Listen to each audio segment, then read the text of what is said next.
Hey there. Today I wanted to talk about being in our bodies. If that's new to you, what being in your body is embodiment. Depending on what spaces you're in, you might hear that word quite a bit, but embodiment is basically being present in your body and not dissociating or numbing or distracting. And this is a superpower, especially this year. And it's one of the things that I used ground level one in my recovery from burnout, from self-loss, and from addiction. And if you think about what burnout is just a complete overwhelm of your system. It's when you're pushing, forcing, ignoring what your body is telling you and pushing through because of a carrot dangling on the end of the stick or because of other people's expectations or what have you.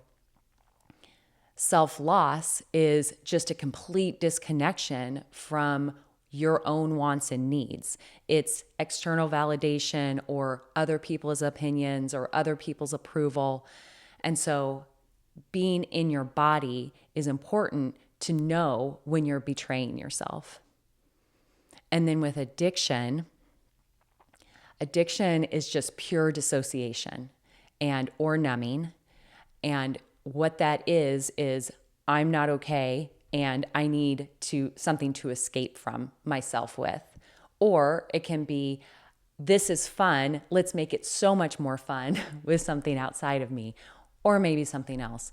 But it's basically taking you outside of your body and putting you somewhere else on the spectrum of consciousness. There's a quote from Cole Arthur Riley that says, "If you're not in your body, someone else is." When I first heard that, I was like, that is true. I am positive that's true. And what a perfectly well put way to say it. What that means to me is, and this is part of what helped me to get sober. I read the book Quit Like a Woman, Holly Whitaker, one of my heroes. I knew that when I read that book, it was never going to be the same for me with alcohol. And so I sat on it for a while and I didn't read it right away. But when I did read it, it's basically showing how drinking alcohol takes away what little power women already have. And I knew that to be true for myself because what I was doing was offloading my stress, my overwhelm, my pushing through, my self-loss, everything that I was doing that was not good for me, I rewarded myself with alcohol. And that kept me compliant to those systems. When I'm not in my body, somebody else is, tells me that that is not for me. That is for somebody else. And that is my experience, that when I started to get sober, I really had to look at what is for me and what am I doing for other people. And sometimes those people are just, you know who they are. You know who the people are that when they ask you, when they say jump, you say how high. But there's also like just larger systems at play. And those larger systems absorb into us and we are compliant. One of the things that I am trying to work through on myself is the notion of the selfless mother, mom guilt, all of that comes up with being a mother. And how often do I feel mom guilt when I'm not selfless? And so drinking took some of that pain away. It doesn't make sense as I talk about it now, but it sure made sense then. When I was drinking, I was basically saying, I'll deal with this later. This hurts, but this takes the pain away. Or please let me distract myself and have a little bit of something for me while this overwhelms me. And that works for a little while. Like, let's be honest, It works for a little while. And then what happens? It just stops working as well. Same with burnout.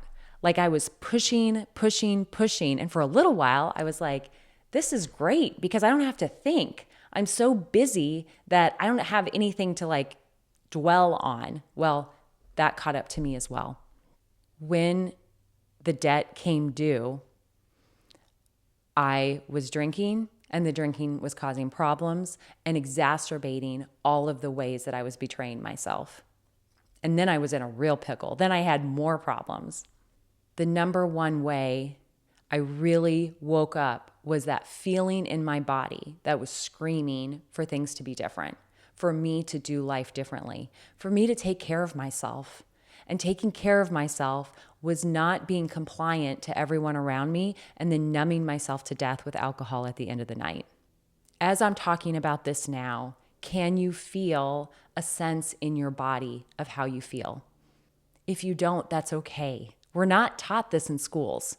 We're not taught this in our churches, and most of the time we're not taught this from our parents. But checking in with how you feel from the neck down is really important. And my whole system was just on fire. And so my number one, like, I don't even know how it all kind of came to be.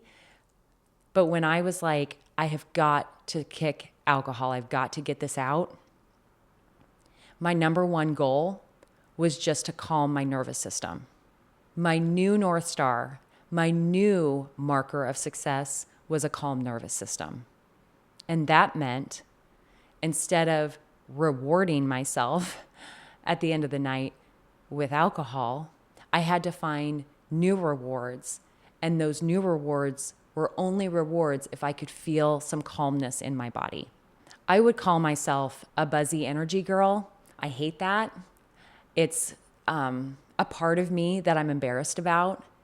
But what I want to be is calm. I want to be present. I want to be grounded. When I'm around other people, I want them to feel like I'm present with them. I want them to feel soothed by my company, not hijacked or escalated. And as I started to do this for myself, I started to become really aware of environments or people or situations that would trigger that buzzy energy. And I would notice what situations or environments or people did the opposite. And then I would also bring in tools and routines and different things that would help me to feel a certain way. I mean, it was all about a felt sense in my body that I could slow down, be calm, and be present and be grounded. And it looks different for every person. For me, it was meditation, it was walks in nature, it was Epsom salt baths, it was binaural beats music. One of my favorite things is an acupressure mat, and I describe it kind of like a torture device. It's less than $20 on Amazon. It's very basic. There's no electric, like you don't have to plug it into anything. It's just a mat with some plastic spikes on it. And I lay on it with a bare back and on the back of my neck. And it is wildly uncomfortable for about 3 to 5 minutes. And then my body kind of relaxes into it. And what I love about the acupressure mat, I use it every morning and I use it during meditation. And sometimes I use it at night when I feel my body kind of acting up again. But what I notice is that I'm hyper vigilant, hyper aware of what my body is like on the mat or how I'm feeling with, getting on the mat and getting comfortable on it, which it's not comfortable. And then something shifts. It's subtle, but something shifts and I kind of relax into it. And as I relax into it, it must be pushing on pressure points or doing something, because when I come off of the mat, it's like having a massage, like how you feel when you get off of the massage table.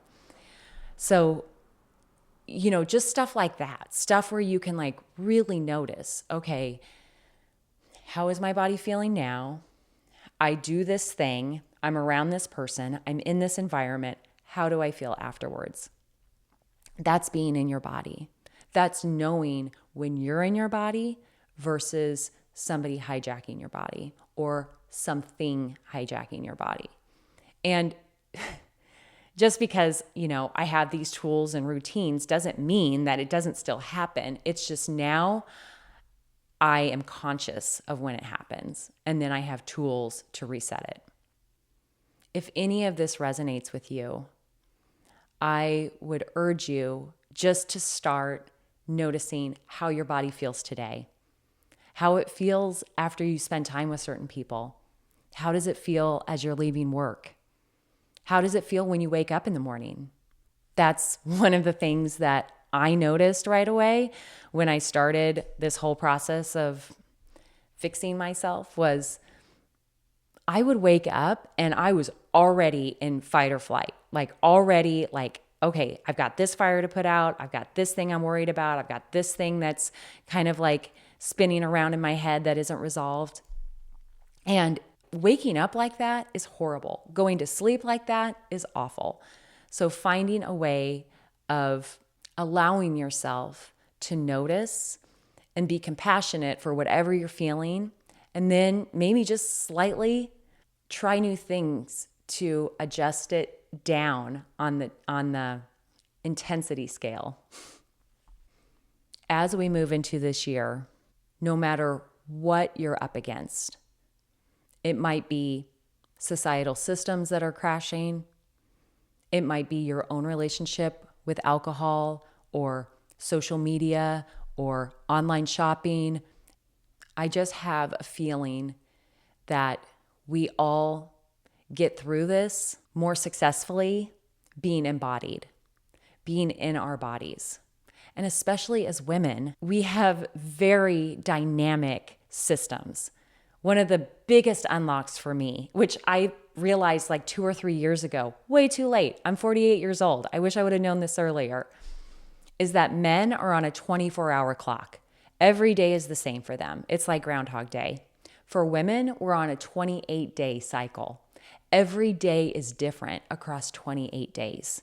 And as I say this, if this is new information to you, how does it land? Because I'm assuming that it's like an aha moment. We all know this instinctually. And yet, we're trying to live like men in some ways. And for me, how that informs me is that I give my husband a break that he doesn't necessarily understand the body that I'm in.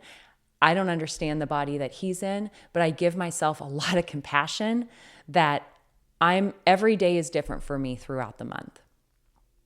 And as a woman, I just want to stay connected to my body and honor it and not treat it like a man's body and allow for all of the creative expression and flow that can move through me when I honor that. I hope that some of this resonates. If you've made it this far in this video, maybe it has. If there's anything that you'd like to share in the comments, I think that the more that we talk about all this kinds of stuff, the more helpful it is for everyone. And I'm certainly learning along the way with you. So thank you for being here. I would love it if you would subscribe or like, and if anything, just be on this journey together with me. Thanks.